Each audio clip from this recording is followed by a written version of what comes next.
ಗ್ರಾಮ ಪಂಚಾಯಿತಿ ವ್ಯಾಪ್ತಿಯಲ್ಲಿ ಬರುವ ಸಾರ್ವಜನಿಕ ಗ್ರಂಥಾಲಯಗಳಲ್ಲಿ ಕಾರ್ಯನಿರ್ವಹಿಸುತ್ತಿರುವ ಗ್ರಂಥಪಾಲಕರ ವೇತನ ಪಾವತಿಗೆ ಕಡ್ಡಾಯವಾಗಿ ಬಯೋಮೆಟ್ರಿಕ್ ಅನ್ವಯವಾಗಲಿದೆ. ಬಯೋಮೆಟ್ರಿಕ್ ಹಾಜರಾತಿ ವರದಿಯ ಆಧಾರಿತ ವೇತನ ಪಾವತಿ ಮಾಡಲಾಗುವುದು ಎಂದು ಜಿಲ್ಲಾ ಪಂಚಾಯತ್ ಉಪಕಾರ್ಯದರ್ಶಿ ಬಸವರಾಜ್ ಹೆಗ್ನಾಯಕ್ ಅವರು ತಿಳಿಸಿದರು. ನಿಗದಿತ ದಿನಾಂಕದಂದು ಗ್ರಂಥಪಾಲಕರ ವೇತನ ಪಾವತಿಯನ್ನು ಪಾವತಿಸುವ ಕುರಿತು ಜಿಲ್ಲಾ ಪಂಚಾಯಿತಿ ಕಚೇರಿಯಲ್ಲಿ ಸೋಮವಾರ ಗ್ರಂಥಪಾಲಕರ ಅಸೋಸಿಯೇಷನ್ ಮನವಿ ಸ್ವೀಕರಿಸಿ ಅವರು ಮಾತನಾಡಿದರು. ಗ್ರಂಥಪಾಲಕರು ಗ್ರಂಥಾಲಯದ ವೇಳೆಯಲ್ಲಿ ಕಡ್ಡಾಯವಾಗಿ ಹಾಜರಿರಬೇಕು. ಗ್ರಂಥಾಲಯಕ್ಕೆ ಬರುವ ವಿದ್ಯಾರ್ಥಿಗಳು, ಸಾರ್ವಜನಿಕರಿಗೆ ಅನಾನುಕೂಲವಾಗದಂತೆ ನೋಡಿಕೊಳ್ಳಬೇಕು. ಗ್ರಂಥಪಾಲಕರು ಪಾವತಿಗೆ ಈಗಾಗಲೇ ಸೂಚನೆ ನೀಡಲಾಗಿದೆ.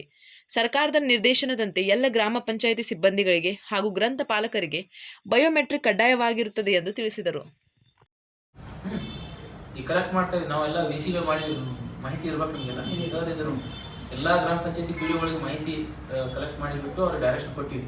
ಯಾವ ಪಂಚಾಯತಿಂದ ಇನ್ನೂ ಡಿಫರೆನ್ಸ್ ಅಮೌಂಟ್ ಗ್ರಾಮ ಪಂಚಾಯತಿಂದ ಬರಬೇಕಾಗಿತ್ತು ಅದನ್ನು ಕೊಟ್ಟಿಲ್ಲ. ಇಮಿಡಿಯೇಟ್ಲಿ ನಮ್ಮ ಜಿಲ್ಲಾ ಪಂಚಾಯತಿಯ ಸಪರೇಟ್ ಅಕೌಂಟ್ ಏನು ನಾವು ಓಪನ್ ಮಾಡಿದ್ವಿ ಆ ಅಕೌಂಟಿಗೆ ಡೆಪಾಸಿಟ್ ಮಾಡಿ ನಮ್ಮ ವಿವರಗಳನ್ನು ಕೊಡಬೇಕು ಅಂತ ಡೈರೆಕ್ಷನ್ ಕೊಟ್ಟಿವಿ.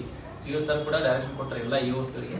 ಆಮೇಲೆ ನಮ್ಮ ಡಿ ಡಿ ಅವರು ಅದನ್ನು ಸೀರಿಯಸ್ ಆಗಿ ನೋಡ್ತಾ ಇದ್ದಾರೆ, ನಾವು ನೋಡ್ತಾ ಇದ್ದೀವಿ. ಪರ್ಸನಲಿ ನಾನು ಎಲ್ಲ ಗ್ರಾಮ ಪಂಚಾಯತಿಗಳಿಗೆ ವಿ ಸಿ ಮಾಡಿ ಡೈರೆಕ್ಷನ್ ಕೊಟ್ಟೆ. ತಮ್ಮ ಮೋಸ್ಟ್ಲಿ ಮಾಹಿತಿ ಇರ್ಬೇಕು ಅನ್ಕೊಂಡೇನೆ. ಅದಾದ ನಂತರ ತಮಗೇನು ಮೊನ್ನೆ ಸನ್ಮಾನ್ಯ ಮುಖ್ಯಮಂತ್ರಿಗಳದ್ದೇನು ರಾಜ್ಯ ಮಟ್ಟದ ಕಾರ್ಯಕ್ರಮ ಇತ್ತು, ಅದಕ್ಕೆ KSRTC ಇಂದ ಬಸ್ ವ್ಯವಸ್ಥೆ ಮಾಡಿ ಅಗದಿ ವ್ಯವಸ್ಥಿತವಾಗಿ ನಮ್ಗೆ ಕರ್ಕೊಂಡು ಹೋಗಿ ಧನ್ಯವಾದ ನಿಮ್ಗೆ. ಅದಕ್ಕೆ ಸಾಹೇಬರು ನಿಮ್ಮ ಗ್ರಂಥಪಾಲಕರ ಬಗ್ಗೆ ವಿಶೇಷ ಕಾಳಜಿ ಇಟ್ಕೊಂಡು ಸಿ ಒ ಸಾಹೇಬ್ರ, ನಾವು ಕೂಡ ಕಾಳಜಿ ಇಟ್ಟಿವಿ.